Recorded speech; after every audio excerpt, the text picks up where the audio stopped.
Un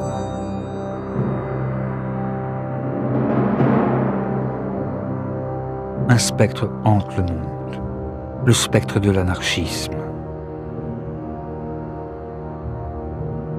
Quelques nuits, dans quelques rues de quelques villes, un groupe s'est formé presque spontanément.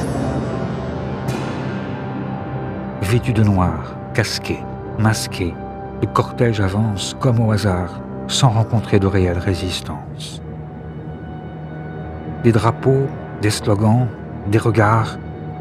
Une caméra tenue par l'un des leurs saisit chaque détail.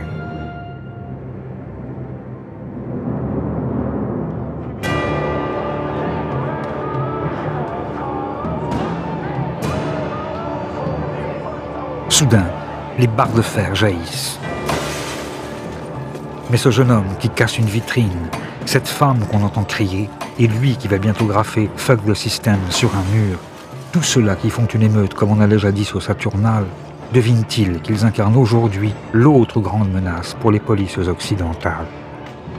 Et en pratiquant ici la propagande par le fait et l'action directe, qu'ils s'inscrivent, parfois sans le savoir, dans l'histoire longue et méconnue de l'anarchisme.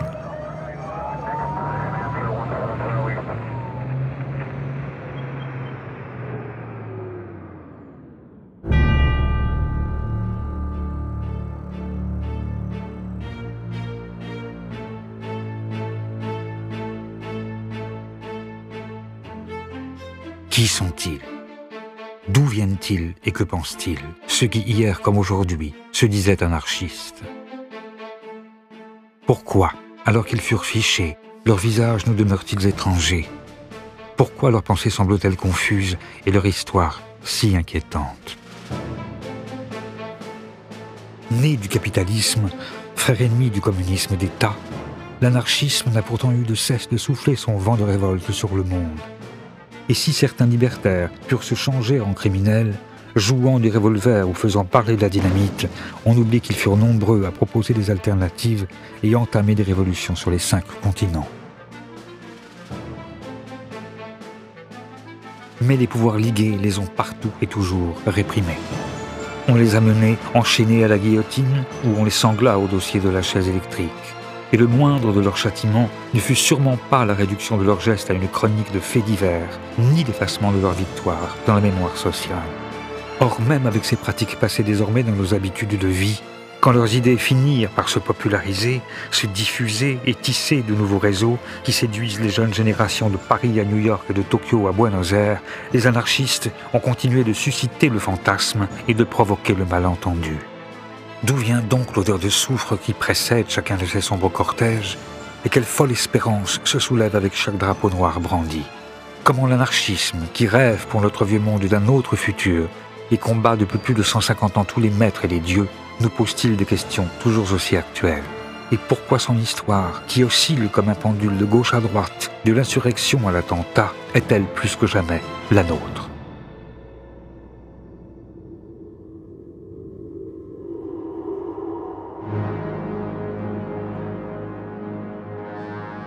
C'est à l'ombre des cheminées des premiers bagnes industriels, dans le cœur encore populaire des cités modernes, au pied des vieux palais changés en nouvelles places financières, que tout a commencé. Nous sommes au début du 19e siècle et on assiste partout à l'avènement d'un système économique nouveau. Le capitalisme fait ses premiers pas. Il impose son modèle de pensée, crée ses grandes industries et bouleverse les paysages. Mais les illusions nées de la première révolution industrielle se dissipent déjà pour laisser apparaître une réalité beaucoup plus crue et plus sombre. Quel est le grand problème du 19e siècle? C'est ce qu'on a appelé, d'un terme très simple, la question sociale. La société se développe, on invente le chemin de fer, on invente d'abord la machine à vapeur, le chemin de fer, le bateau à vapeur, les métiers à tisser. D'une certaine manière, on voit que la société progresse considérablement, l'hygiène, la médecine, tout ce qui va avec. Et en même temps, la misère n'a jamais été aussi effroyable par ceux qui précisément travaillent dans les fabriques, dans les manufactures, dans ce qu'on appellera plus tard les usines. La plupart des penseurs, qu'ils s'appellent Saint-Simon, qu'ils s'appellent Fourier, qu'ils s'appellent Proudhon, qu'ils s'appellent Marx ou Cabet ou Owen, on peut aligner tous les noms que l'on veut, tous se posent la question comment résoudre la contradiction. On ne peut pas comprendre la naissance de l'anarchisme si l'on ne se souvient pas de la vie de peine et de misère que mène en ce temps le prolétaire, celui qui ne possède rien que sa force de travail. Sa journée dure plus de 12 heures et le salaire qu'il retire de son labeur ne lui permet pas de manger à sa faim.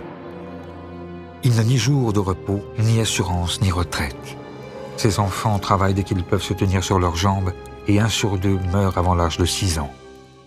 Les carences, les épidémies et l'alcool font des ravages, l'analphabétisme est la norme et l'accident, la loi. En 1840, l'espérance de vie d'un travailleur ne dépasse guère les 30 ans.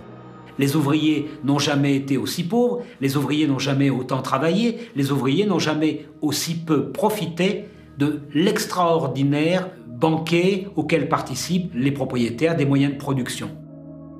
Quel système social va permettre de résoudre la question, c'est-à-dire de donner non seulement du travail, mais à manger suffisamment à l'ouvrier, et plus qu'à manger, pour qu'il puisse lire, pour qu'il puisse se cultiver, pour qu'il puisse participer à la société démocratique. Tout comme la bourgeoisie qui bénéficie du progrès et vit dans l'opulence a pu trouver dans le libéralisme son idéologie, c'est dans un socialisme au contour encore vague que le prolétariat voit à l'époque une réponse possible à ses problèmes. Mais pour apporter une réelle solution aux injustices, le socialisme doit surmonter une autre contradiction, presque philosophique, celle-là. Le problème des problèmes en philosophie politique depuis le libéralisme classique, c'est la conjugaison de la liberté puis de l'égalité. Comment assurer le plus grand éventail possible de liberté compatible avec le fait que tout le monde ait le même éventail de liberté, avec la plus grande égalité possible, dans la mesure où, sans égalité, la liberté demeure incomplète et il faut concilier ces idéaux de liberté et d'égalité. Un anarchiste américain disait « Pleine liberté sans l'égalité, c'est la jungle. Pleine égalité sans la liberté, c'est la prison. » Et on ne veut ni de la jungle ni de la prison. Cette tentative de concilier, et c'est pas facile, mais le maximum de liberté avec le maximum d'égalité, cette aspiration double à la fois à l'égalité et à la liberté, je pense que c'est une des valeurs fondamentales de l'anarchisme. Jusqu'à la moitié du XIXe siècle encore, le terme d'anarchisme, dont la racine grecque anarche signifie absence du pouvoir, est un terme négatif utilisé pour désigner le désordre et le chaos, et il sert alors le plus souvent à dénoncer les fauteurs de troubles. Mais même si l'anarchisme avait pu avoir des précurseurs comme Diogène de Sinope, Thomas Müntzer, Mary Wollstonecraft, Ando Shoeki, comme le libre penseur Sade ou Théophile Leviau, les utopistes comme Godwin, Owen ou Fourier, des révolutionnaires enragés comme Gracchus Babeuf ou Sylvain Maréchal et des contemporains comme Stirner, en décidant de reprendre le terme à son compte, c'est Pierre-Joseph Proudhon qui s'en sert alors pour définir une position politique révolutionnaire et charger soudain l'anarchisme d'une valeur positive.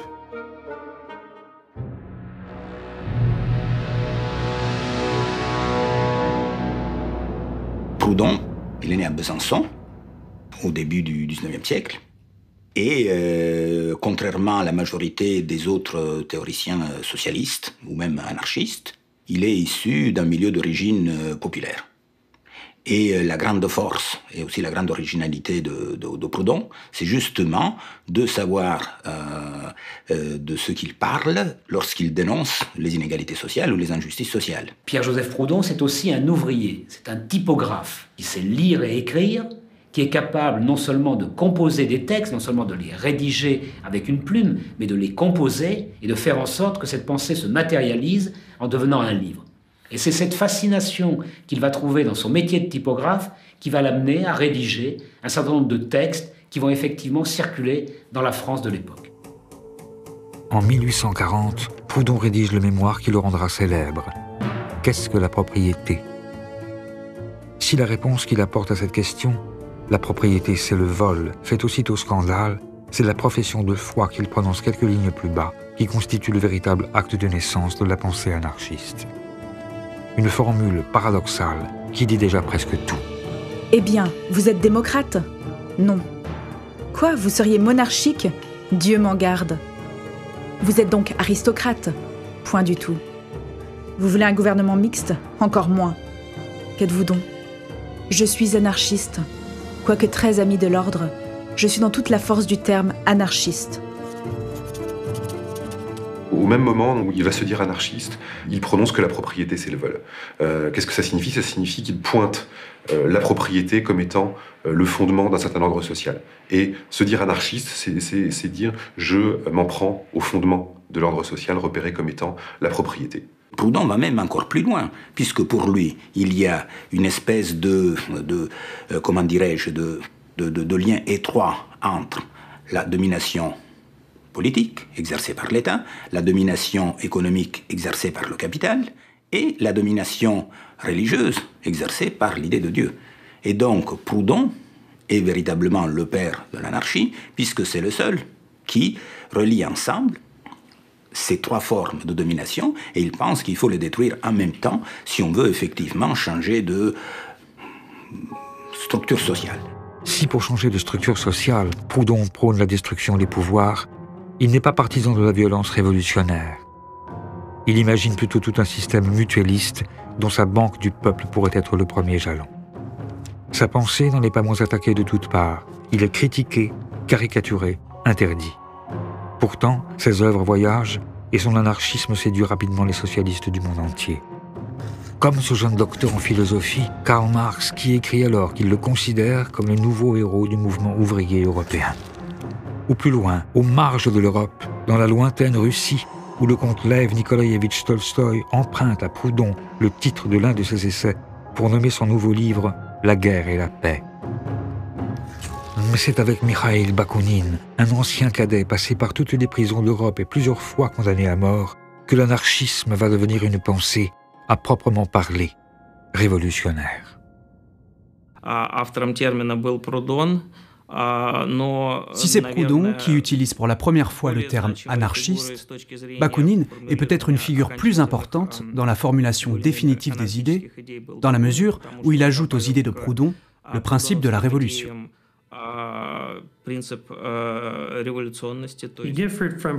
À la différence de Proudhon, en effet, Bakounine prône l'insurrection. Selon lui, la seule manière d'abolir l'État et le capitalisme, c'est une révolution armée. Bakounine entreprend de diffuser la pensée anarchiste au sein de la toute nouvelle Association internationale des travailleurs, plus connue sous le nom de Première Internationale.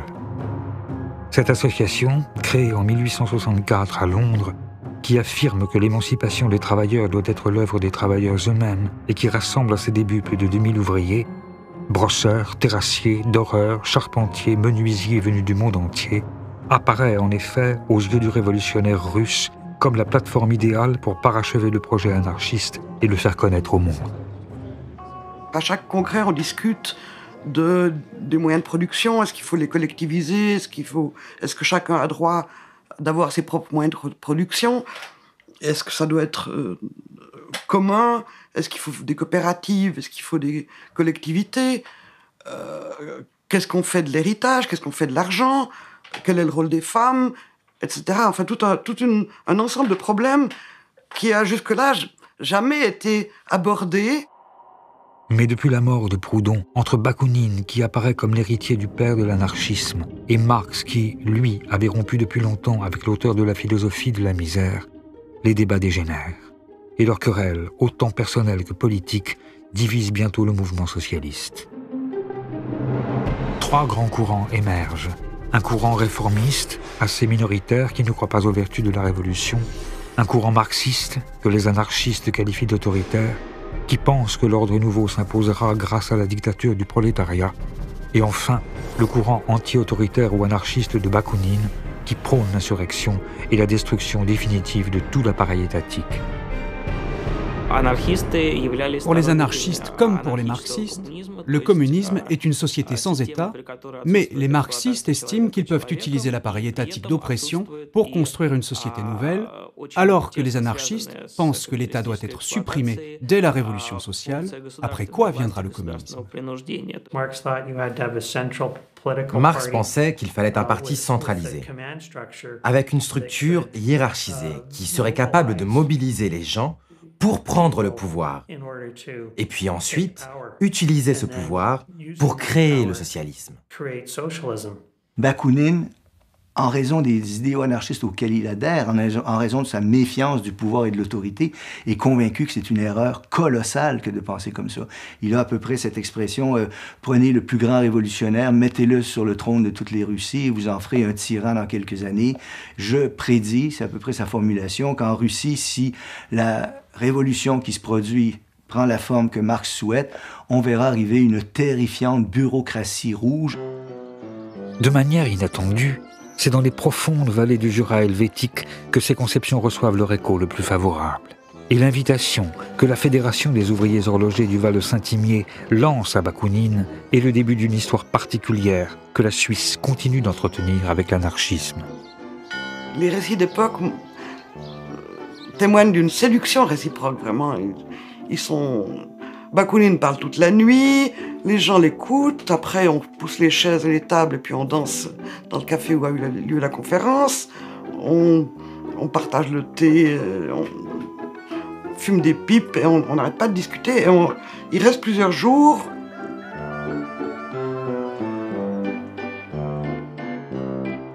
C'est ça qui fait une rencontre indispensable pour que la suite se passe. C'est depuis cette fédération jurassienne, qui demeure aujourd'hui encore l'un des bastions mondiaux de l'anarchisme, que Bakounine, avec son mètre 99 et ses yeux impeccablement bleus, lui qui parle 5 langues, noue des contacts avec des révolutionnaires venus des 4 coins du monde. Comme les Suisses James Guillaume ou Waldemar Schwitzgebel, les Italiens Malatesta et Cafiero, l'Allemand Johann Most, les frères Élie et Élisée Reclus, le Belge Victor Dave, l'Espagnol Anselmo Lorenzo, ou un peu plus tard, le prince russe Kropotkin, qui deviendront bientôt tous des figures du mouvement. Et grâce à eux, l'anarchisme s'internationalise et devient la pensée la plus populaire parmi les différents courants du socialisme. Pour être honnête, et même en comptant large, le nombre des marxistes à cette époque dans l'Internationale était seulement de 1000 membres. Alors que les anarchistes, eux, étaient beaucoup plus nombreux.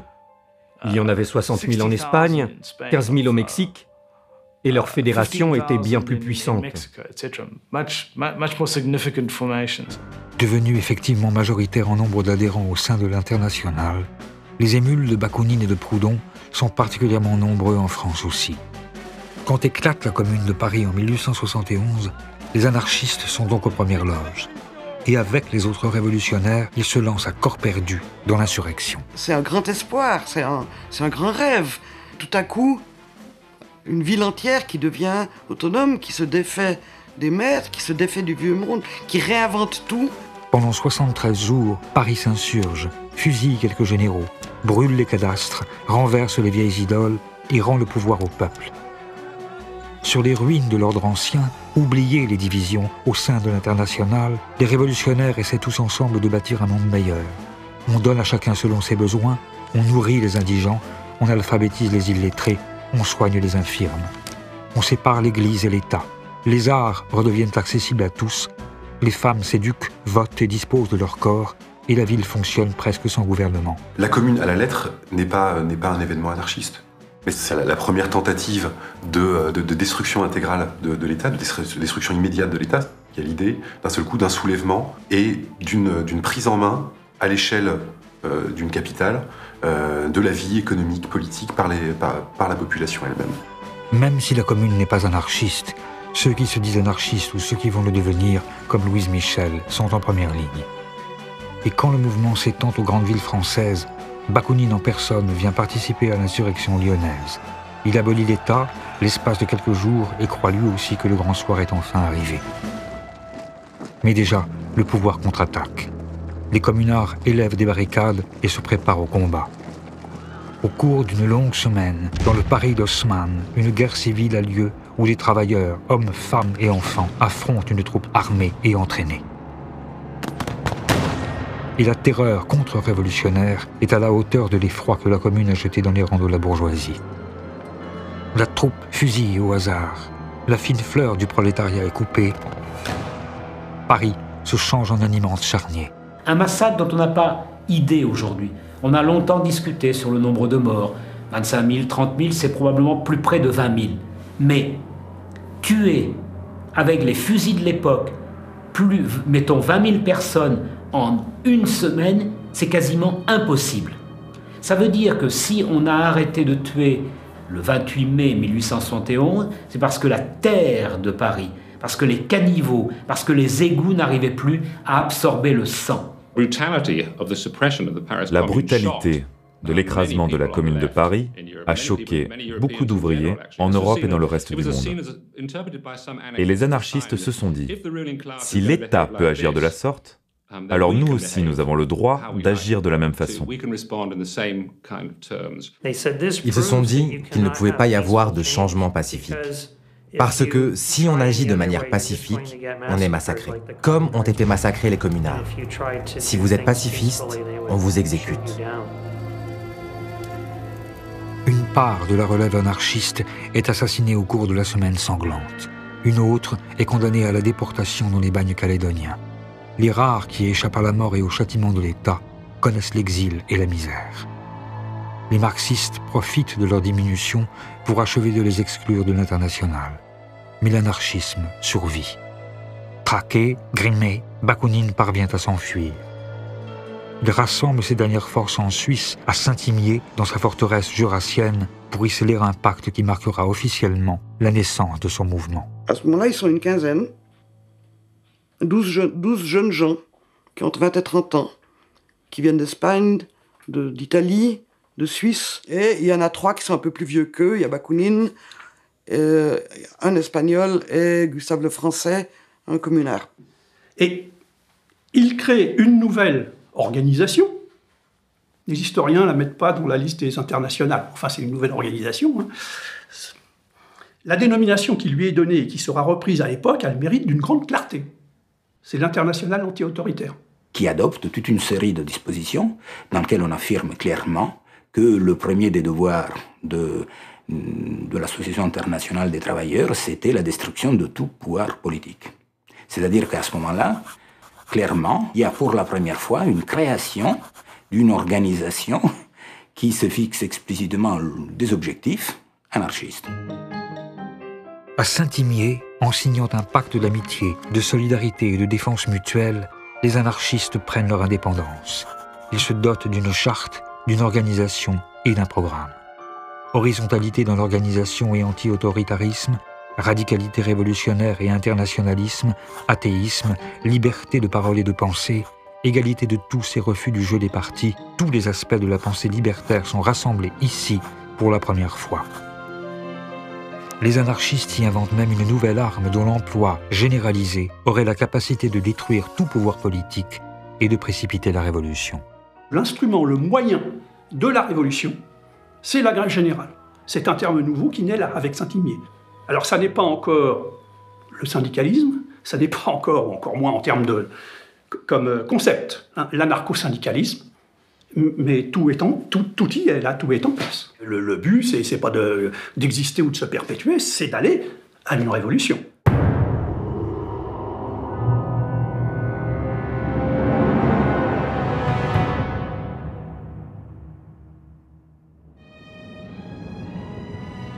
C'est dans les jeunes États-Unis d'Amérique que cette arme nouvelle va être utilisée pour la première fois à grande échelle.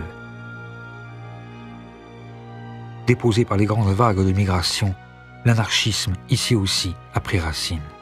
Il a même trouvé, dans ces bataillons de pauvres qui viennent grossir les grands centres industriels du Nord, où le salariat ressemble tant à l'esclavage du Sud, un terreau favorable à son épanouissement. Car au début des années 1880, la guerre civile se prolonge dans des luttes sociales sévèrement réprimées, comme celle des cheminots de Pennsylvanie, où le gouvernement fédéral fait tirer à l'arme lourde sur les travailleurs. Les charges, baïonnettes au canon, font des dizaines de morts. Pour les nouveaux arrivants, le rêve américain se change souvent en long cauchemar. L'histoire générale des émigrants, que ce soit les Italiens, les Allemands ou les Français, est toujours la même. S'ils sont des ouvriers qualifiés, ils ne trouvent que des emplois sous-qualifiés. S'ils sont des ouvriers sous-qualifiés, ils occupent alors les pires emplois. Et tous perdent leurs illusions en arrivant.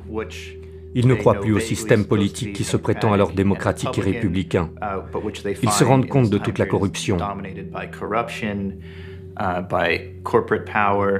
Et donc, nombre de ces immigrants, soudain, se radicalisent.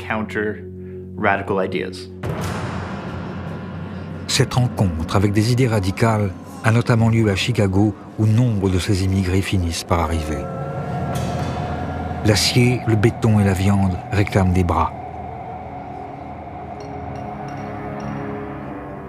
Rongée par la naissante mafia à la solde d'industriels tout-puissants, la ville regorge alors de travailleurs ségrégés, de filles de joie et d'enfants des rues. Elle devient rapidement le foyer de la contestation.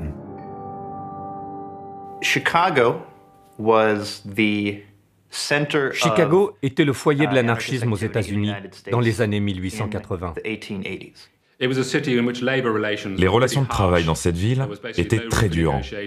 Il y avait peu de place pour la négociation et les compromis. Les tensions étaient très fortes.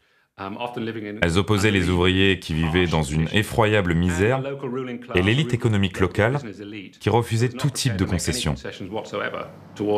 Inspiré par la nouvelle stratégie anarchiste, en 1886, un 1er mai, qui n'est encore qu'une date parmi d'autres, un mot d'ordre de grève générale est lancé. 340 000 travailleurs se rassemblent pour exiger la journée du 8 heures. La police disperse violemment les manifestants. Les murs se recouvrent d'appels à la vengeance. Le surlendemain, les anarchistes organisent une manifestation de protestation sur la place de Haymarket. Cet événement devient fondateur dans l'histoire du mouvement ouvrier. Les leaders anarchistes ont pris la parole. Mais à la fin de la manifestation, au moment où la police a voulu disperser les manifestants,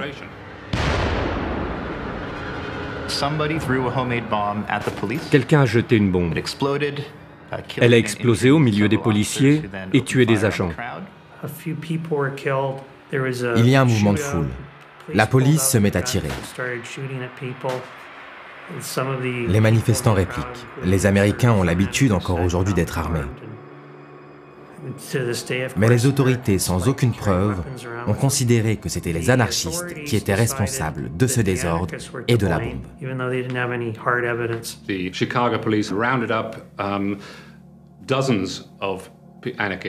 par la suite, la police de Chicago a raflé des dizaines et des dizaines d'anarchistes. Certains d'entre eux n'avaient même pas manifesté cette nuit-là. C'est vraiment un exemple classique de réaction. La police de Chicago a utilisé cette bombe pour justifier une répression beaucoup plus globale. 8 anarchistes sont accusés d'avoir jeté la bombe.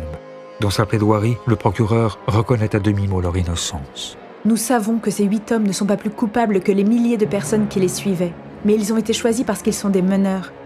Messieurs du jury, faites d'eux un exemple, faites-les pendre, et vous sauverez nos institutions et notre société. Sur les 8, 5 sont condamnés à mort. Louis Slings se suicide en prison. Les 4 autres, August Spies, George Engel, Adolf Fischer et Albert Parsons, sont pendus. Ce n'est qu'en 1893 que le gouverneur de l'Illinois a innocenté les anarchistes qui avaient été pendus. Il a confirmé que c'était le chef de la police de Chicago qui avait tout organisé, et même sans doute commandité l'attentat pour justifier la répression qui allait suivre. Ça a provoqué une immense colère, non seulement parmi les anarchistes, mais parmi les humanistes du monde entier. Ce procès avait été inéquitable. Et les anarchistes de Haymarket sont devenus des martyrs pour tous les anarchistes et tous les socialistes. Et par la suite, on pouvait voir leurs portraits partout, dans toutes les organisations ouvrières, non seulement en France, en Grande-Bretagne, mais jusqu'en Amérique latine. Le retentissement mondial de l'affaire d'Haymarket a pour conséquence l'adoption du 1er mai comme journée internationale des travailleurs. Dans les années qui suivent, des manifestations ont lieu partout, emmenées par les anarchistes. Mais c'est en France que le massacre de Chicago va faire entrer l'anarchisme dans une nouvelle ère, celle des bombes et de la propagande par le fait.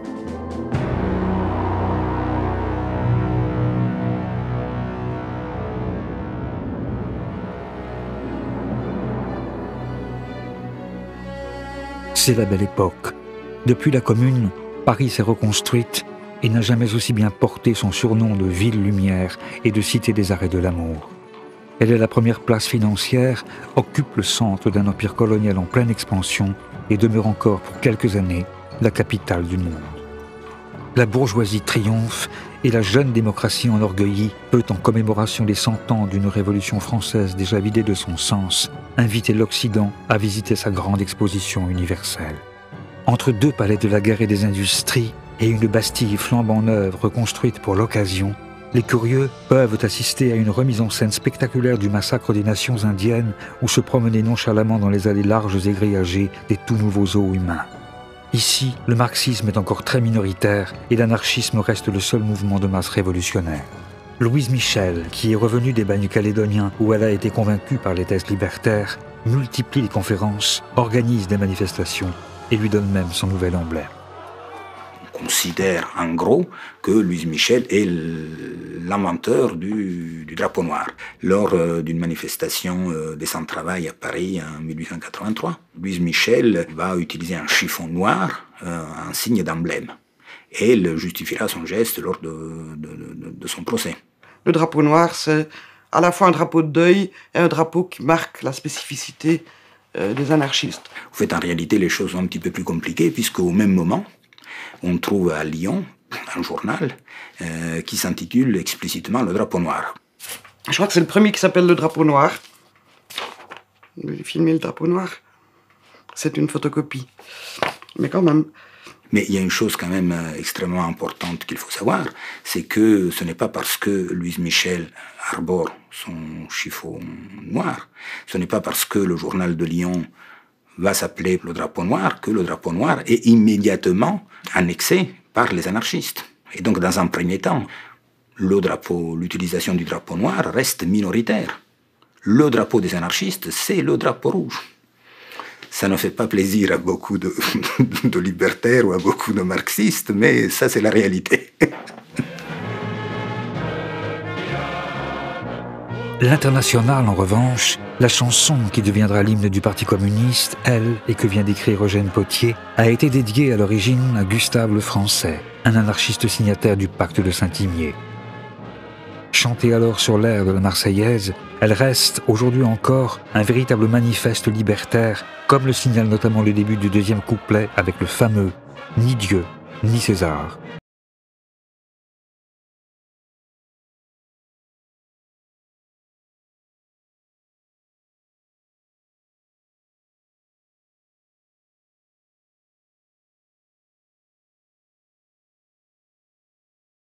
Reflux révolutionnaire, pour Louise Michel, le temps n'est plus aux chansons ni aux beaux discours, il faut passer à l'action. Inspirée par Karl Heinzen et son essai sur le meurtre, et par la stratégie des nihilistes qui mettent alors à feu et à sang la Russie, elle appelle les travailleurs à la révolte violente. Manque-t-il donc de pioches pour creuser des souterrains, de dynamite pour faire sauter Paris, de pétrole pour tout incendier? Imitez les nihilistes et je serai à votre tête, sur les débris d'une société pourrie qui craque de toutes parts et dont tout bon citoyen doit se débarrasser par le fer et le feu, nous établirons le nouveau monde social. Elle se rend en compagnie de Malatesta et Kropotkin au premier congrès international anarchiste à Londres et y définit avec eux la nouvelle stratégie du mouvement. La propagande par le fait, qui n'a pas un auteur déterminé, est une expression spontanée de l'action révolutionnaire.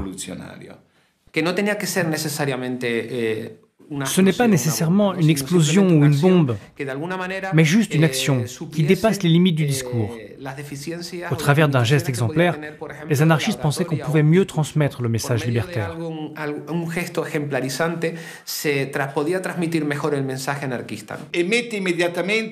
Et puis ça met le révolutionnaire au défi. Il ne s'agit pas de faire comme ces révolutionnaires qui parlent et laissent agir les autres. Là, le révolutionnaire agit et il fait la preuve par les faits de sa crédibilité.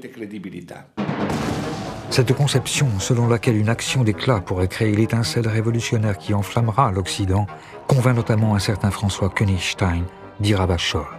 Il adhère au mot d'ordre de Louise Michel et Kropotkin, qui sont, avec Malatesta, les nouveaux théoriciens de l'anarchisme et qui ont appelé à la révolte permanente par la parole, par l'écrit, par le poignard ou la dynamite. Ravachol voit lui aussi dans la toute nouvelle invention de Nobel l'outil idéal pour détruire le vieux monde. Il se forme à la manipulation de la nitroglycérine et à la suite de la répression féroce des premières manifestations du 1er mai en France, sa révolte se changeant soudain en fureur, il décide de passer à l'action. Le 1er mai 1891, les anarchistes décident de faire une journée de lutte et d'action. Pas une journée de défilé ordonné comme c'est devenu de nos jours. Et donc, il y a des échauffourées à Clichy, où les flics tapent sur les anarchistes et les anarchistes tapent sur les flics. Et puis, à Fourmies, dans le Nord, il y a une fusillade contre les femmes et les enfants qui sont devant le cortège.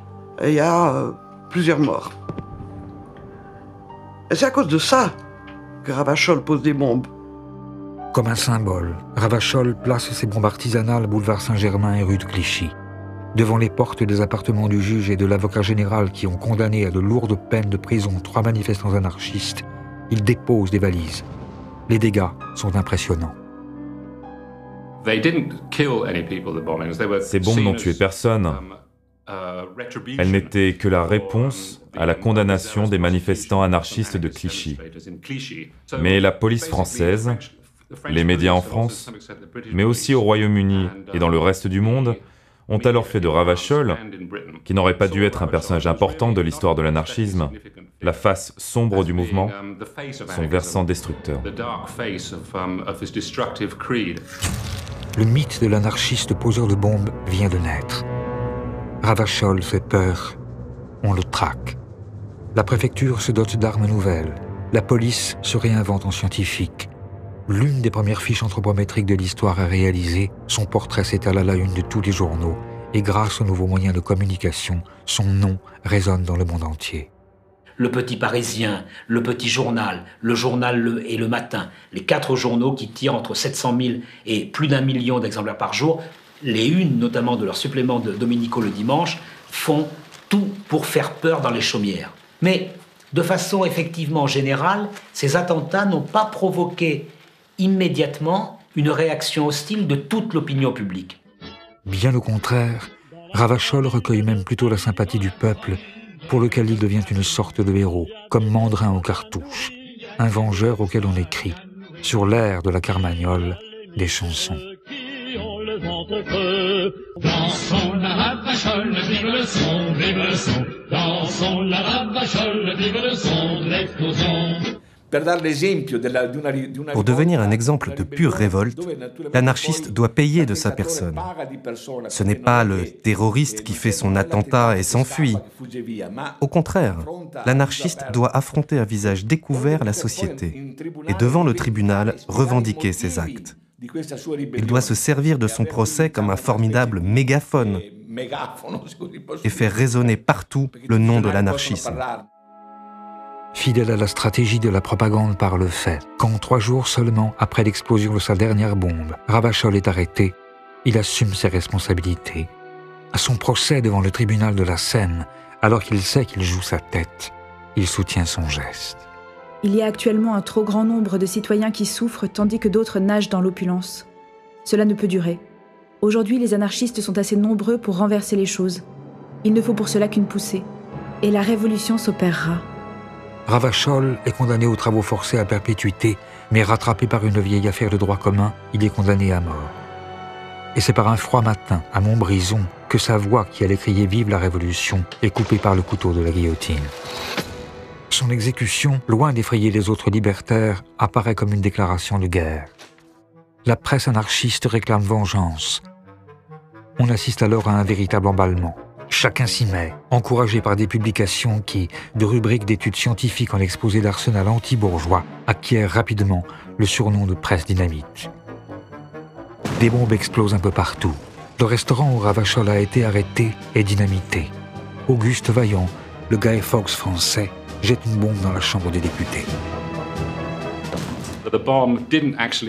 Les bombes de Vaillant, elles non plus n'ont tué personne. Elles ont cassé 3 ongles et fait de légères blessures.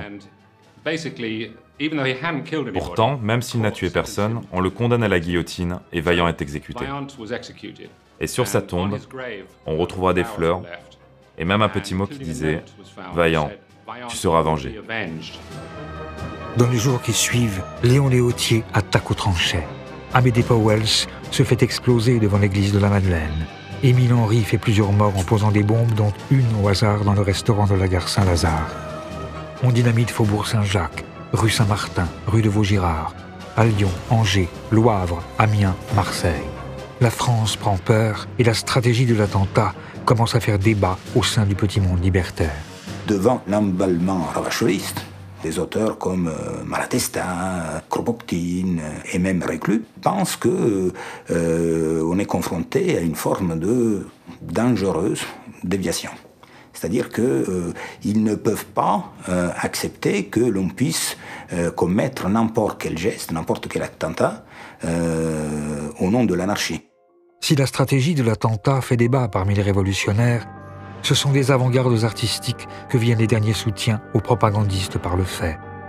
Après Wagner, Seurat ou Courbet, aux côtés des littérateurs libertaires comme Octave Mirbeau, Georges Darien ou Félix Fénéon, des créateurs comme Alfred Jarry, Pissarro, Rodin, Ibsen, Oscar Wilde, Joseph Conrad, Jack London ou Mallarmé, ils sont nombreux alors à admettre, même ressentir une certaine admiration pour les poseurs de bombes.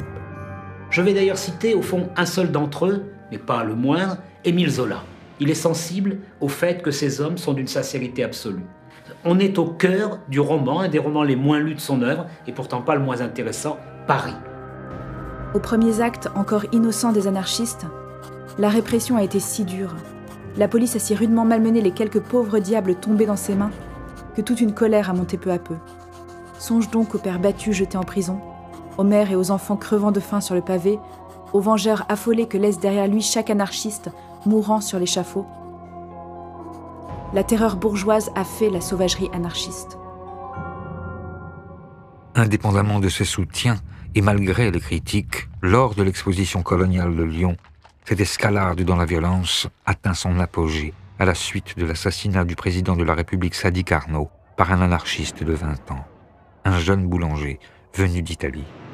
Caserio, Sante Hieronimo Caserio, profite de la visite du président Sadi Carnot à Lyon pour l'assassiner. Carnot avait été prévenu, il avait été prévenu d'ailleurs par la police mais aussi par les anarchistes, que le sang de ceux qui avaient été condamnés à la guillotine lui retomberait sur les mains. Sadi Carnot est assassiné et il meurt sous le couteau à Lyon. La mort de Sadi Carnot est un coup de tonnerre. On lui fait des funérailles nationales, ses cendres sont mises au Panthéon. Son assassin est rapidement jugé et mis à mort. Et pour ne pas que sa tombe devienne un lieu de pèlerinage, les restes de Saint Geronimo Caserio, anarchiste et martyr, sont jetés dans une fosse anonyme. Mais cela ne suffit pas, et la répression se généralise. À ce moment-là, en France, on va faire adopter ce qu'on appelle les lois scélérates, des lois qui interdisent toute propagande anarchiste et assimilée à une association de malfaiteurs, et en même temps, toute propagande antimilitariste. Et donc, il y a une mise en fiche de la quasi-totalité des militants, qui est réalisée à ce moment-là, y compris des malheureux qui étaient tout simplement abonnés à telle ou telle revue libertaire. Né à Kharkov, Jean Turin, né à Bordeaux, Cohen, Joseph, Mickey, né à Ferdinand, Gauthier, Jean-Joseph, né à Grenoble, policier, Grand Didier Alfred, Delors, né à Saint-Denis, Jean-Baptiste, peintre en né à bâtiment. Marvechol, typographe, Martis, Richard. En même temps, c'est des informations ahurissantes.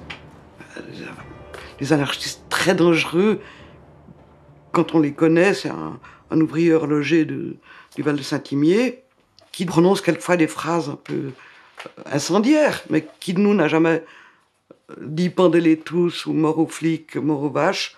Je veux dire, on a tous fait. La panique gagne le monde. Les rumeurs les plus folles courent de ministère en consulat. Les anarchistes complotent. Ils sont une menace pour la sécurité des nations. À l'image des États-Unis d'Amérique, les gouvernements se dotent de lois contre le péril noir.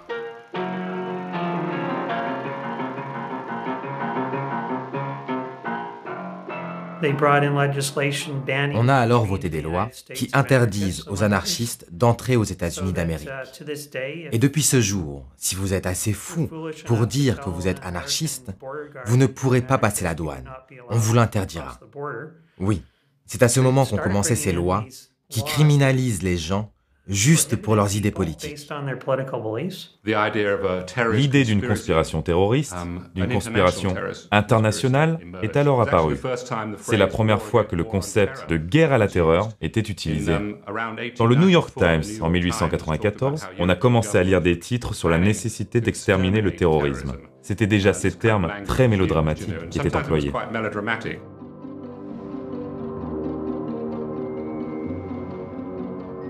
Pour faire la guerre à cette internationale noire tout imaginaire, une bien réelle internationale policière se met en place. Les gouvernements de 21 pays organisent la Conférence internationale pour la défense sociale contre les anarchistes, où sont jetées les bases de ce qui deviendra Interpol. À Rome, en 1898, a lieu la conférence anti-anarchiste qui rassemble tous les gouvernements. Parce que tous les gouvernements, les rois, les princes, sont tous terrorisés à l'idée de se faire assassiner par un anarchiste. Mais tout ça ne sert à rien, puisque le 29 juillet 1900, en Italie, le roi Umberto Ier est assassiné par un anarchiste, Gaetano Bresci.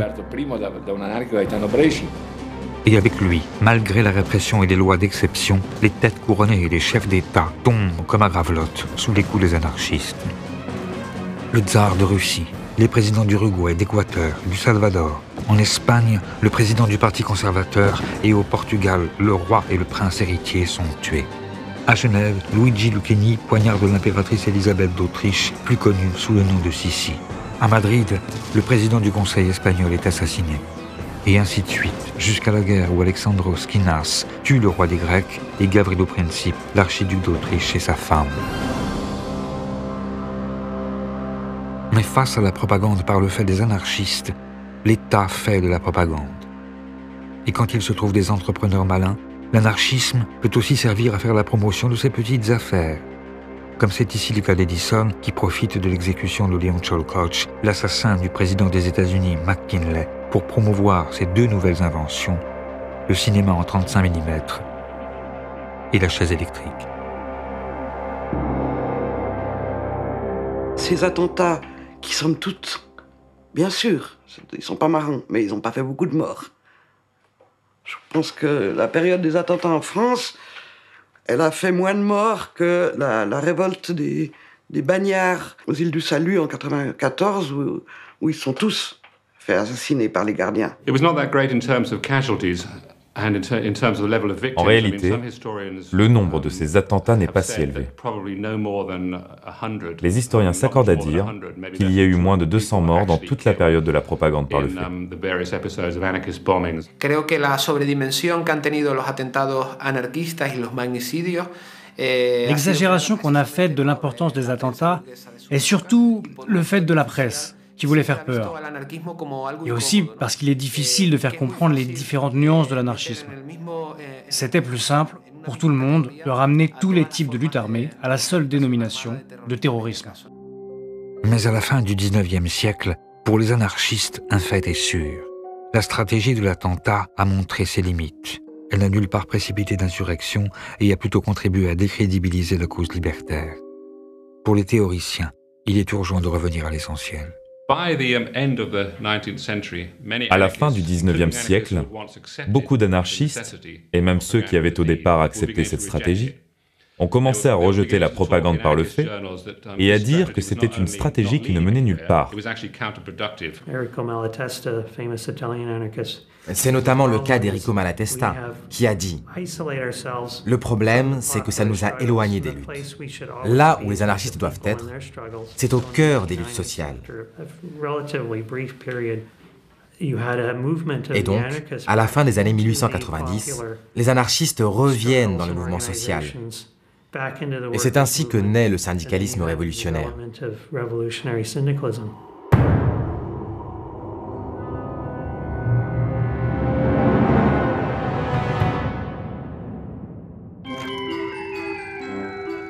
Depuis quelques années, un peu partout, les travailleurs ont conquis le droit de s'organiser en syndicats.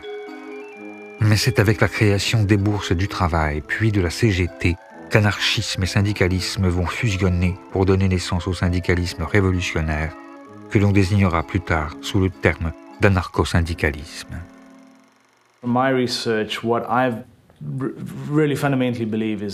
Mes recherches montrent que le syndicalisme est fondamentalement une stratégie anarchiste. Bien sûr, c'est né en dehors du mouvement anarchiste, et c'est quelque chose que les anarchistes ont ensuite adopté. À l'intérieur de cette stratégie, les bourses du travail occupent une place particulière. Le grand promoteur du mouvement des bourses du travail est un jeune anarchiste qui s'était fait connaître en s'opposant à la stratégie de l'attentat. C'est quelqu'un pour qui j'ai une très grande admiration, c'est Pelloutier. Alors, c'est un Français, Pelloutier, qui meurt très jeune, à 30 quelques années, en s'étant tué à la tâche, littéralement.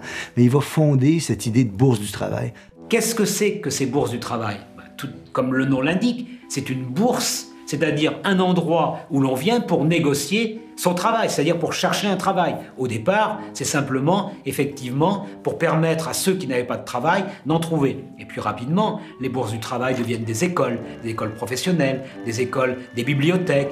On y discute, on y élabore une véritable pensée. Alors pour un étranger comme moi, parce que quand je vais en France, je trouve ça très émouvant de voir ces bâtiments-là. C'est des bâtiments habituellement assez imposants, hein, c'est très beau, que les ouvriers se sont payés eux-mêmes avec leurs économies. Et dans ces bâtiments-là, il y avait une incarnation des idéaux sociaux, politiques, économiques qu'ils défendaient. Il y avait des lieux de défense des travailleurs immédiates. C'était des lieux où on incarnait véritablement ce qu'on voulait voir plus tard dans la société. C'était des lieux où on commençait à donner les prémices de la société de demain et on commençait à donner des outils pour lutter pour y parvenir. On y trouvait typiquement, on pouvait y trouver un musée du travail, on pouvait y trouver des cours du soir. Il y a des débats, des conférences, des spectacles aussi le dimanche où les ouvriers viennent en famille, des spectacles un peu exigeants, élevés. Enfin, c'est vraiment des foyers d'éducation populaire. Donner à l'ouvrier la science de son malheur, la formule de Pelloutier. Il y a encore une fois cette idée que la situation objective, elle est connaissable. On peut la connaître et si on donne les informations pertinentes aux gens qui sont concernés, ils comprendront la situation dans laquelle ils se trouvent et ils seront vraisemblablement intéressés à la transformer, cette situation-là. Donc c'est cette idée que la connaissance du monde est un préalable à la volonté de le transformer. On retrouve cette idée-là chez les anarchistes, on retrouve cette idée-là chez Pelloutier. Le nombre de bourses du travail explose. Sous la pression des travailleurs, les villes se dotent de palais du peuple. On en compte près d'une centaine au début du siècle. Elle fusionne avec la CGT qui regroupe alors des milliers de syndiqués. S'ils ne sont pas tous libertaires, loin s'en faut, il se donne pour secrétaire aux fédérations Émile Pouget, un anarchiste consommé qui considère lui aussi que c'est le syndicat et non le parti politique qui doit avoir un rôle central, stratégique et révolutionnaire. C'est l'âge d'or, au fond, du mouvement syndical. On est bien dans le syndicalisme d'action directe, dans ce que je préférerais appeler même le syndicalisme autosuffisant. Il n'y a pas besoin de relais politique. Il n'y a pas à distinguer ce qui relève du politique avec des élections, avec des partis qui, par le vote, obtiendraient un certain nombre de réformes, et puis le syndicat qui se contenterait au fond des réformettes ou des petites mesures qui ne concernent que les travailleurs de telle usine. Non. Le syndicalisme doit être capable de rebattre toutes les cartes et de changer radicalement la société. Cette conception globale du rôle du syndicat amène les anarchistes à refuser la stratégie des urnes. Le vote, loin de leur apparaître comme l'exercice d'un droit, est bien plutôt conçu comme une légitimation de l'ordre établi. À chaque élection, ils prônent un abstentionnisme radical. Ils savent bien que le vote, c'est une arme tout à fait illusoire, que ça ne change rien, dans la mesure, notamment, où dans la meilleure des démocraties, les 10 représentants du peuple n'ont aucun compte à rendre au peuple qui les a élus. C'est pas un refus de la démocratie, c'est une contestation de ce qu'on nous donne habituellement comme étant la démocratie. Alors, ils imaginent des manières de fonctionner. Alors, dans les mouvements anarcho-syndicalistes, il y avait des délégués, mais ils étaient révocables en tout temps. Alors, c'est une façon différente de penser la politique. Pour changer les choses dans cette manière différente de penser la politique, les anarcho-syndicalistes préfèrent utiliser l'arme forgée à la suite du congrès de Saint-Imier. Et c'est ainsi que partout dans ce XXe siècle naissant, on voit fleurir le même mot d'ordre, grève générale. L'idée peut paraître simpliste vue d'aujourd'hui, mais elle est en même temps révolutionnaire. Si toutes les usines s'arrêtent de travailler, comment les capitalistes pourront-ils continuer à toucher leurs capitaux, à toucher leurs dividendes, puisqu'il n'y aura plus rien? Et si tout le monde en même temps fait la grève, ça suppose pour certains, l'économie de l'insurrection. La société s'écroulera d'elle-même sans qu'il soit besoin d'une violence extrême, puisque la bourgeoisie ne pourra pas faire front. Ce sera déjà la société sans État, puisque l'État n'aura plus de raison d'être. C'est pas l'idée, au fond, de tuer ou de mettre en prison les bourgeois, les capitalistes. C'est les tuer dans leur essence de capitalistes. S'il n'y a plus de capitaux produits, il n'y a plus de capitalistes. En revanche, le capitalisme, lui, tue. Comme à Courrières en 1906, où a lieu l'une des plus grandes catastrophes de l'histoire ouvrière. À la suite d'un coup de grisou et d'un coup de poussier, les mines s'enflamment. Afin de préserver le gisement de charbon, les propriétaires bouchent la mine. Plus de 1500 mineurs sont pris au piège des flammes, des gaz et de l'obscurité. Seuls 24 en reviendront. Aussitôt, les mineurs se mettent en grève.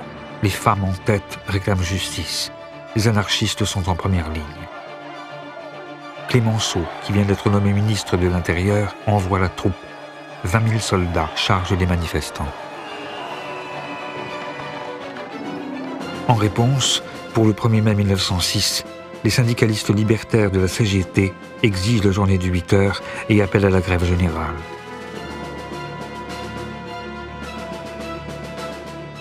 Il y a comme un avant-goût du 36 ou de mai 68. Dans les bourses du travail, si les anarchistes font des soupes populaires et jouent à l'orchestre, ils savent que bientôt viendra l'heure de l'affrontement. En plein cœur de cette époque qui n'est pas belle pour tout le monde, les travailleurs se préparent. La bourgeoisie tremble. La France retient son souffle. Il y a toute une fébrilité autour de ce 1er mai 1906 qui doit être le départ de la grève générale. Donc il y a une attente presque millénariste.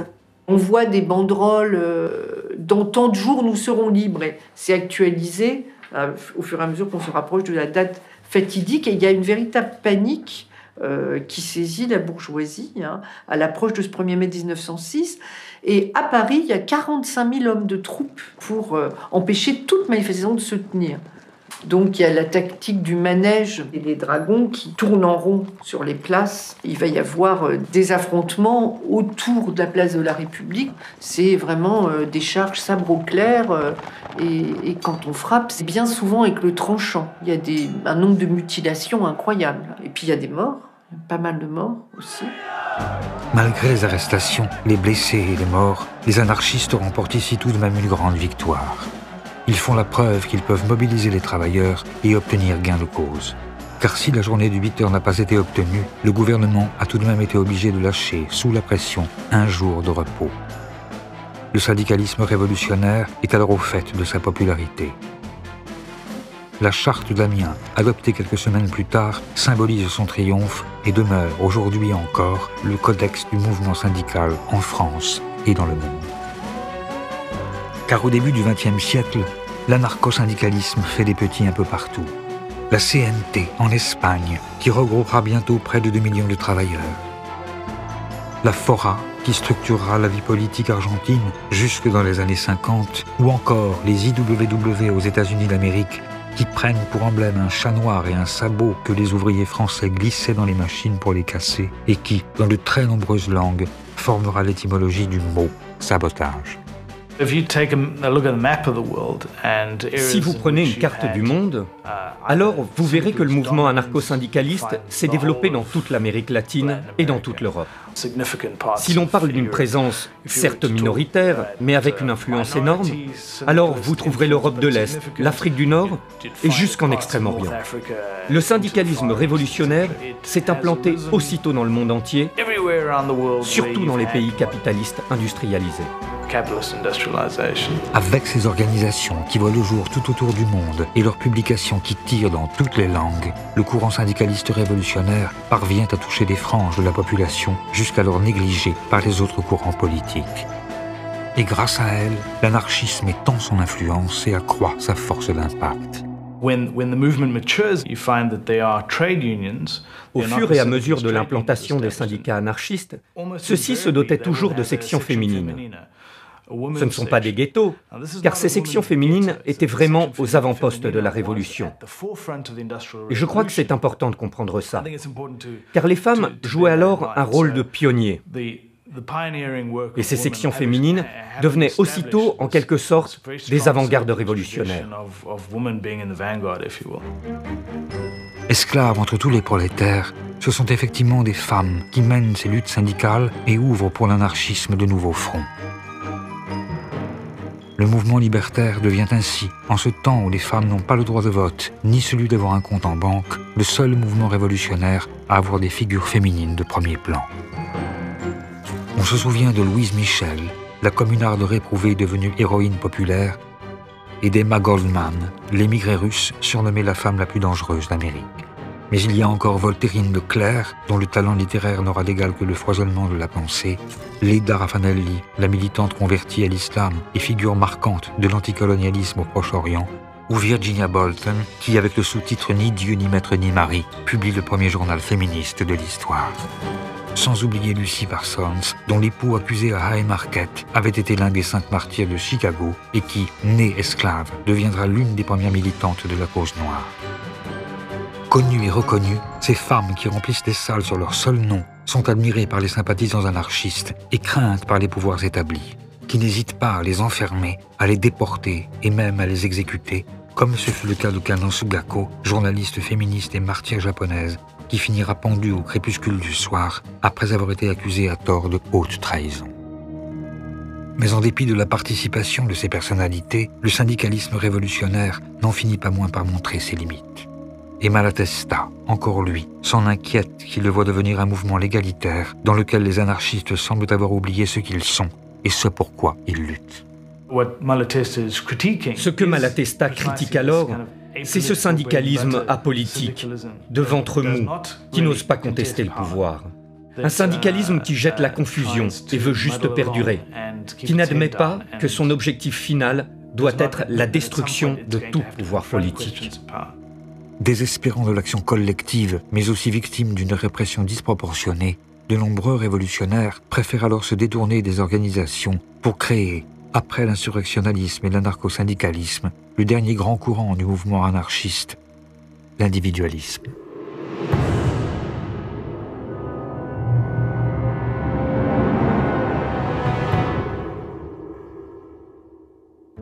Descendants des Lumières et héritiers du romantisme, les individualistes sont les enfants terribles de leur temps.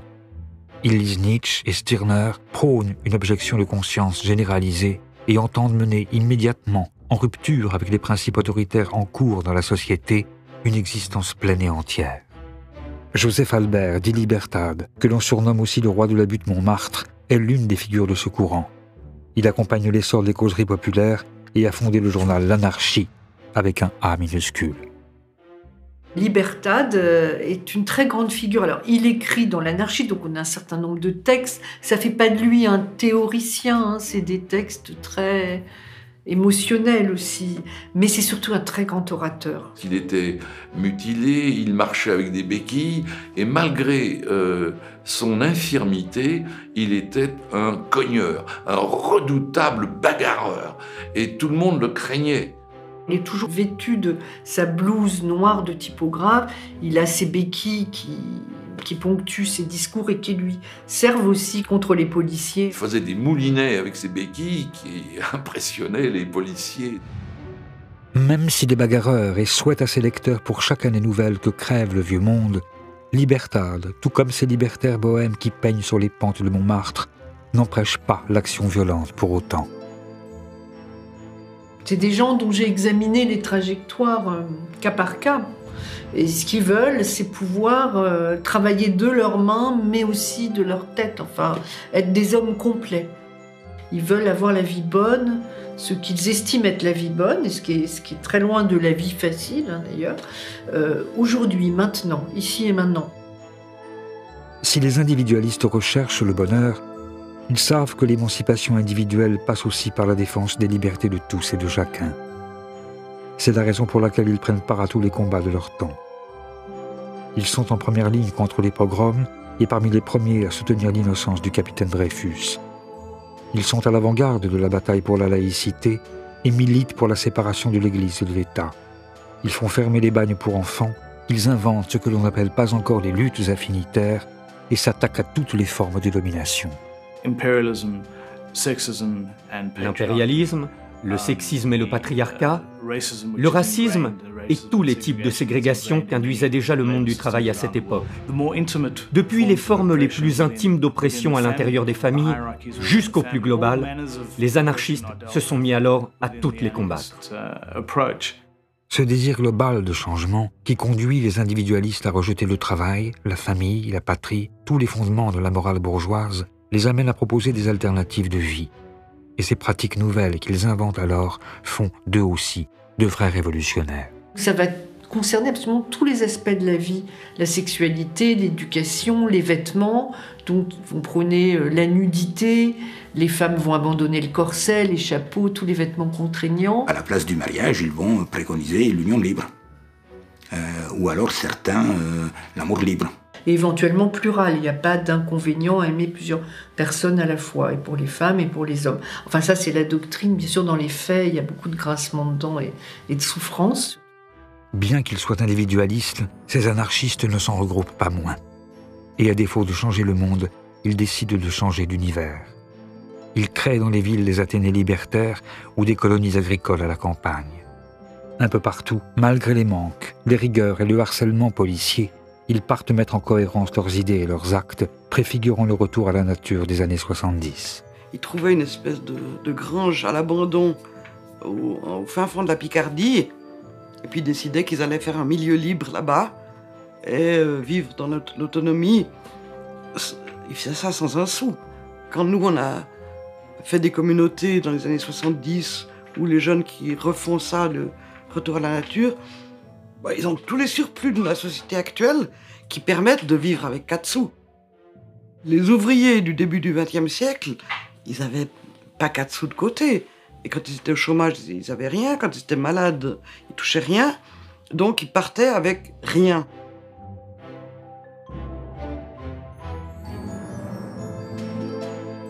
Alors il y a des gens qui émigraient aussi. Il y a des communautés au Paraguay, au Costa Rica, sur des îles de Polynésie française. Donc là, effectivement, la vie est peut-être un peu plus facile. On peut cueillir des mangues et des papayes, survivre avec un petit bout de tissu autour des hanches. On voit alors partout des colonies se créer, en Belgique, aux États-Unis, ou comme ici en Palestine, où des individualistes juifs fondent de Gagna la mère des kibbutzim. Mais c'est effectivement en Amérique latine que de véritables villes libertaires voient le jour. Il y a la Nouvelle-Australie où s'installa notamment Mary Gilmore, ou encore la Colonia Cecilia, fondée au Brésil par Giovanni Rossi et un groupe d'anarchistes italiens, dont il ne reste qu'une seule image. Pendant 4 ans, ces libertaires abolissent les hiérarchies, la religion et l'argent, s'organisent en conseil, s'aiment librement et chantent des chansons.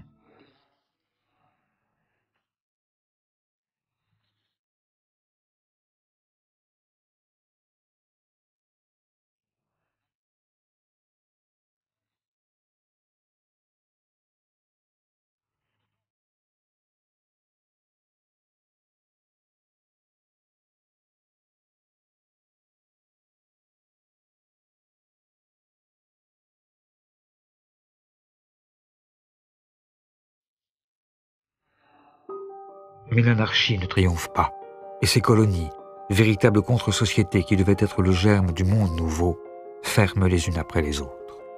Certains individualistes se disent alors que si pour changer la société, il faut bien changer l'individu, pour changer l'individu, il faut reprendre le mal à la racine. Or, selon eux, l'école bourgeoise inculque dès l'origine aux enfants des valeurs autoritaires et centralise tous les dispositifs de pouvoir. Il faut donc s'y attaquer et y porter la révolution.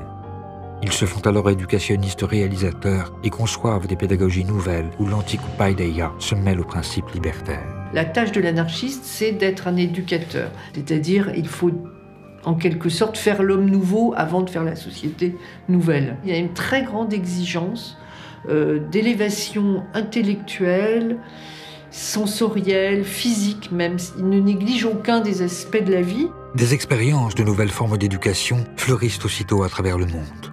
La ruche de Sébastien Faure ou l'orphelinat de Sampuy de Paul Robin. Mais l'une des plus complètes est l'école moderne, fondée en Espagne sur des principes anti-autoritaires par Francisco Ferrer. Francisco Ferrer est un pédagogue anarchiste très important. Il a créé le mouvement des écoles modernes.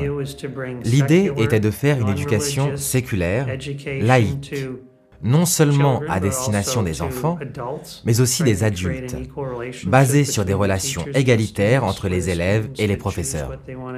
C'est une éducation intégrale, c'est-à-dire qu'elle doit être à la fois manuelle et intellectuelle. L'enfant doit savoir à peu près tout faire. Elle est fondée exclusivement sur l'usage de la raison, c'est-à-dire on ne veut rien imposer à l'enfant de l'extérieur. Nous ne craignons pas de le dire. Nous voulons faire des hommes dont l'indépendance intellectuelle sera la force suprême, qui ne se soumettront jamais à rien, capables de discerner ce qui est bon et qui aspireront à vivre 1000 vies en une seule. La société craint de tels hommes, et il ne faut pas attendre d'elles qu'elles soutiennent jamais une éducation capable de les produire. C'est ça qui est fascinant quand on lit les anarchistes sur l'éducation, et à mon avis, c'est parmi les rares théoriciens de l'éducation qui sont conscients de ça, ils se méfient d'eux-mêmes. Ils ont une telle méfiance à l'endroit de l'autorité illégitime, y compris en éducation, que leur réflexion sur l'éducation comporte une profonde réflexion sur les risques d'endoctrinement que porte leur projet. Alors vous allez lire des mots, je cite presque textuellement, « Rappelons-nous toujours que nous ne voulons pas faire de bons petits anarchistes. Méfions-nous toujours de notre propre pouvoir sur les enfants. Nous tentons de faire des hommes libres. Il se pourrait qu'ils pensent autre chose que nous plus tard. C'est à ça qu'on reconnaîtra qu'on a véritablement fait des hommes libres. » Ces écoles laïques et libertaires, où les enfants posent en cagoule, suscitent bien sûr le fantasme, et leur succès inquiète autant le clergé que la bourgeoisie. Il faut arrêter au plus vite Francisco Ferrer, leur fondateur qui s'est pourtant toujours opposé à toute forme de violence. Une occasion est trouvée au cours de la semaine tragique de Barcelone de l'inculper à tort. Il est très vite visé par la répression, qui en 1909 l'accuse d'avoir fomenté la grève générale de Barcelone et le condamne à mort.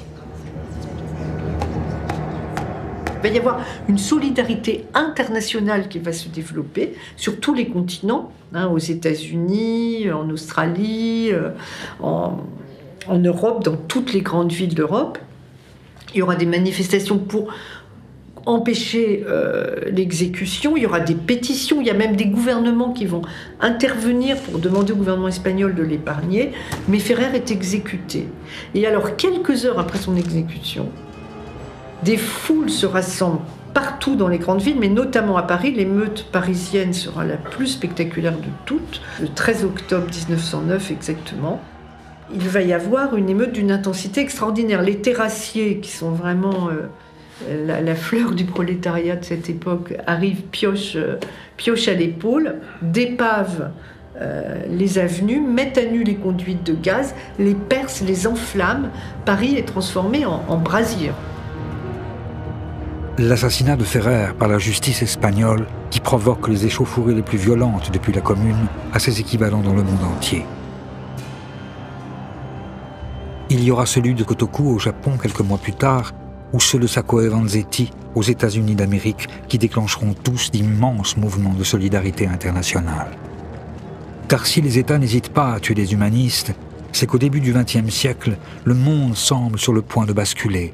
Rien qu'en 1905, on compte une révolution en Russie, des manifestations insurrectionnelles en Allemagne, en Italie, au Royaume-Uni, un vendredi rouge en Hongrie, une rébellion en Crète, une grève générale en Pologne, une semaine rouge au Chili, un mouvement de masse en Inde, le commencement de l'ère de la violence populaire au Japon, des soubresauts révolutionnaires en Mongolie ou encore une révolution constitutionnelle en Perse. Et partout, les anarchistes sont à la manœuvre. Mais malgré ces larges mobilisations, comme en Macédoine lors de l'insurrection à la fois nationaliste et libertaire d'Ilinden, tous ces mouvements sont noyés dans le sang. Et c'est dans ce contexte de répression généralisée, on l'oublie trop souvent, que certains individualistes vont reprendre la voie des armes, comme au temps de la propagande par le fait, mais avec, cette fois, la conscience de la vanité de leurs gestes et l'assurance de la tragédie qui les attend.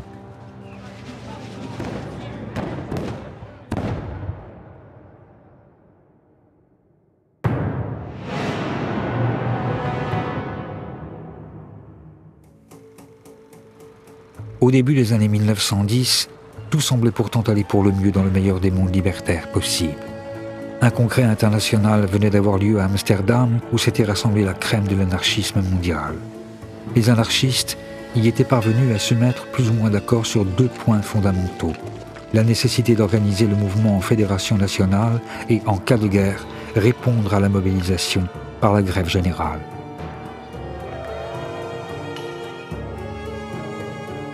Au Mexique, une révolution, la première de ce XXe siècle naissant, venait d'éclater avec ses accents libertaires qui ravivaient les espérances révolutionnaires.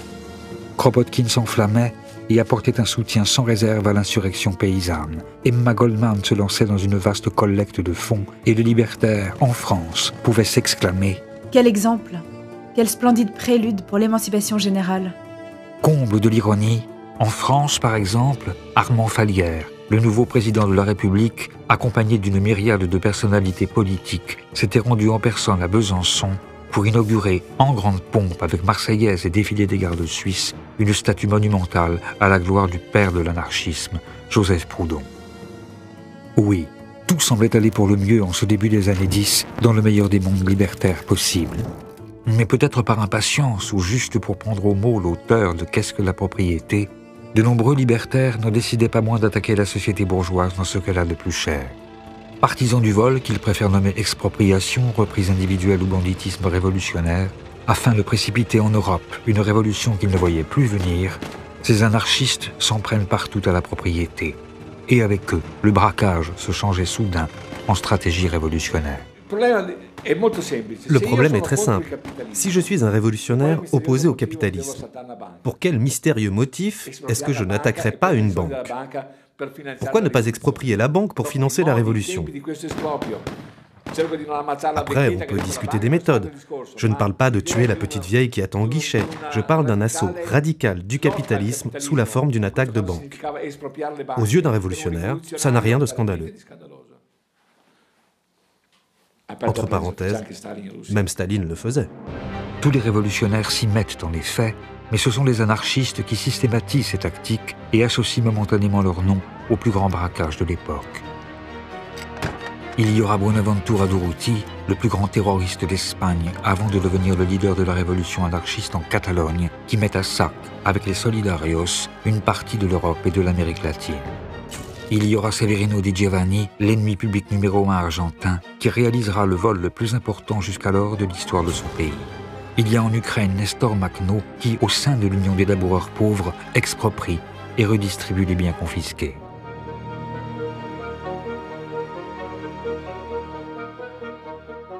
Le plus pittoresque, le plus intéressant, c'est sans doute Marius Jacob. Il a créé une petite bande, n'est-ce pas, de cambrioleurs qui avait pour but de voler les exploiteurs du peuple, les parasites de la société, c'est-à-dire qu'ils choisissaient leur cible, ils ne volaient pas n'importe qui, mais avant tout les militaires, les prêtres, les magistrats et les grands propriétaires. Dans la mesure du possible, sans violence aucune, et même avec une certaine élégance, puisqu'il peut laisser des petits messages ironiques à destination de ceux qu'il a cambriolés. Oui, je vous ai volé un mouchoir de poche d'une valeur de 250 francs. Un mouchoir de 250 francs.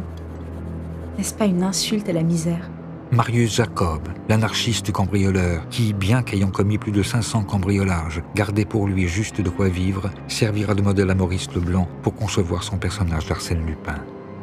Mais l'État, qui veut envoyer un message aux anarchistes tentés par l'illégalisme, l'arrête et, malgré ses bons mots, lui applique un châtiment exemplaire. Lui qui n'avait jamais versé le sang est condamné à la guillotine sèche des travaux forcés à perpétuité au bagne de Guyane. Pour les bandits révolutionnaires, le signal est clair. Puisque le pouvoir envoie à la mort même des innocents, il vaut mieux tuer avant que d'être tué. En 1911, c'est à Londres que se déroule la première grande confrontation entre bandits révolutionnaires et forces de l'ordre. Pendant plusieurs heures, au cours de ce que l'histoire de l'anarchisme a retenu sous le nom de bataille de Stepney, un siège a lieu au 100 Sydney Street. À l'aube, le quartier est entièrement bouclé. 2 anarchistes retranchés dans une petite maison opposent une résistance farouche à plus de 800 policiers et membres de la garde écossaise. Les opérations sont dirigées par le ministre de l'Intérieur, un certain Winston Churchill, que l'on voit ici à gauche, en haute forme. Ne parvenant pas à les déloger, Churchill fait donner l'artillerie et incendie la maison. Les deux révolutionnaires meurent brûlés vifs. Les actualités ont envoyé leurs caméras et une foule considérable s'est massée pour assister au spectacle. Mais était-il ici, parmi les curieux, ce jeune mécanicien dont la légende dit qu'il était à l'époque le chauffeur à Londres de Conan Doyle? Un fait est sûr, c'est en revenant en France l'année suivante qu'il décide de passer à l'action en formant une bande dont le nom va bientôt faire trembler l'Europe, la bande à Bono. Les bandits tragiques, je préfère cette appellation, parce que premièrement, c'est pas une bande soumise à l'autorité d'un chef, et si chef il y avait, je vois pas pourquoi ce serait Bono plus qu'un autre.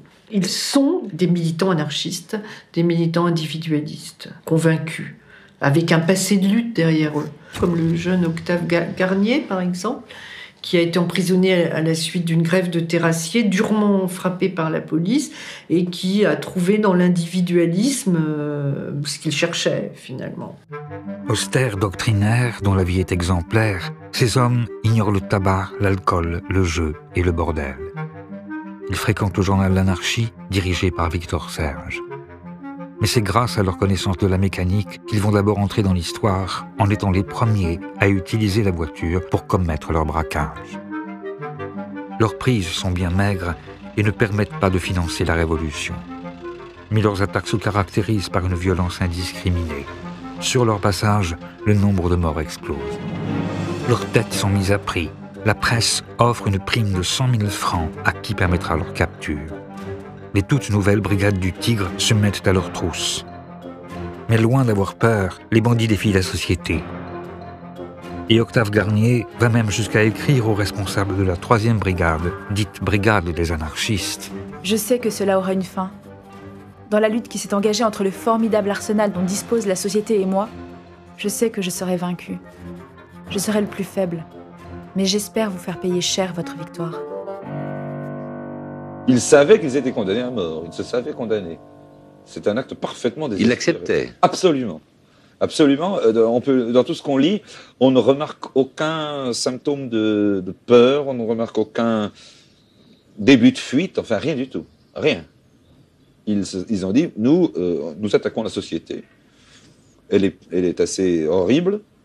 Je crois qu'ils n'avaient pas mal de raison de la considérer comme horrible à cette époque-là. Nous l'attaquons. Nous l'attaquons et nous irons, enfin tranquillement, ils disaient toujours, mais nous irons, c'est la guillotine qui nous attend, ou la mort, enfin peu importe. Ils le savaient. C'est assez extraordinaire.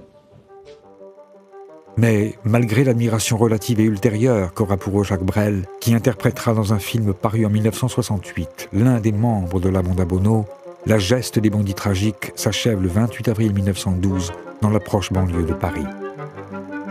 Ça se termine par un siège qui oppose des hommes seuls à une troupe d'1 millier d'hommes, hein, avec 10 000 spectateurs autour, d'ailleurs, venus assister à la lie de ces hommes traqués. Ils se battent comme des lions jusqu'au bout, toute la nuit, comme la petite chef de M. Seguin avec le loup, avec aucune chance de s'en tirer, et ils le savent. Hein. Et c'est ça qui fait d'eux, je dirais, des sortes de propagandistes par le fait. La geste des bandits tragiques s'achève le 28 avril 1912 dans la proche banlieue de Paris. Ici aussi, les actualités sont conviées au spectacle. Une fois n'est pas coutume, c'est la police qui pose des bombes. Les opérations terminées, les corps des anarchistes sont exposés comme autant de trophées de chasse. Cette affaire marque les esprits et signe momentanément la fin du banditisme révolutionnaire en France. Bono, comme nombre d'illégalistes, devient peu à peu une figure controversée, tantôt rejetée, tantôt réintégrée dans la mémoire anarchiste au gré des périodes et des nécessités. Plutôt que de considérer les gestes de la bande à Bono comme étant un véritable mouvement de protestation, si on veut, moi personnellement, je pencherais plutôt pour l'hypothèse que c'est la manifestation d'un échec. C'est-à-dire que ce sont des épisodes qui peuvent attirer une espèce de curiosité morbide, mais en fait, en réalité, restent des épisodes marginaux. Et en ce qui concerne la bande à Bono, c'est de la marginalité d'un groupement qui était marginal.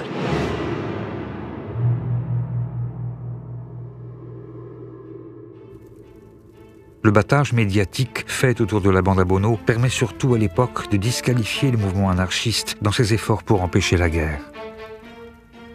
Car devant les démonstrations de masse que firent les libertaires aux côtés des autres socialistes, par exemple ici, au Pré Saint-Gervais près de Paris, ou avec la Semaine rouge d'Ancône en Italie, où Malatesta était parvenu à étendre la grève générale aux marches en Romagne et jusqu'en Toscane, les impérialismes craignaient plus que tout que les travailleurs du monde parviennent à s'entendre. Ils avaient réactivé les lois scélérates et rempli des fichiers, comme en France, le sinistre carnet B, dans lequel étaient répertoriés les noms des révolutionnaires qui devaient être arrêtés en cas de conflit. Mais grâce à la peur fabriquée avec l'affaire des bandits tragiques et devant le choc provoqué par l'assassinat à Sarajevo de l'archiduc François Ferdinand, l'État n'avait pas eu besoin d'y recourir. Et avec la mort de Jean Jaurès, même des figures de l'anarchisme comme Kropotkin finissaient par se rallier à l'Union sacrée. Les affiches des libertaires appelant à la désertion pouvaient désormais se recouvrir des appels à la mobilisation générale. Et c'est ainsi, alors que commençait un massacre d'une ampleur inimaginable, qui fera bien plus de morts que toute la révolution, pendant que les travailleurs tombaient par millions et que les mutins mouraient seuls devant les pelotons d'exécution, que des paroles de Malatesta ou d'Emma Goldman, restés fidèles à leur idéal, purent se perdre pour un temps dans le bruit de la mitraille. Le rôle des anarchistes est de continuer à proclamer qu'il n'y a qu'une seule guerre, celle qui, dans tous les pays, est menée par les opprimés contre les oppresseurs. Notre rôle, c'est de montrer aux hommes la générosité, la grandeur et la beauté de l'idéal anarchiste, la justice sociale réalisée par l'organisation libre des producteurs, la guerre et le militarisme à jamais supprimés, la liberté entière conquise par la destruction totale de l'État et de ses organismes de coercition. Vive l'anarchie! Car notre sang bleu est noir, notre drapeau rouge est noir, notre étoile jaune est noire, notre vie en rose est noire. Oui, notre sang bleu est noir, notre drapeau rouge est noir, notre étoile jaune est noire, notre vie en rose est noire. Oui, notre sang bleu est noir, notre drapeau rouge est noir, notre étoile jaune est noire, notre vie en rose est noire.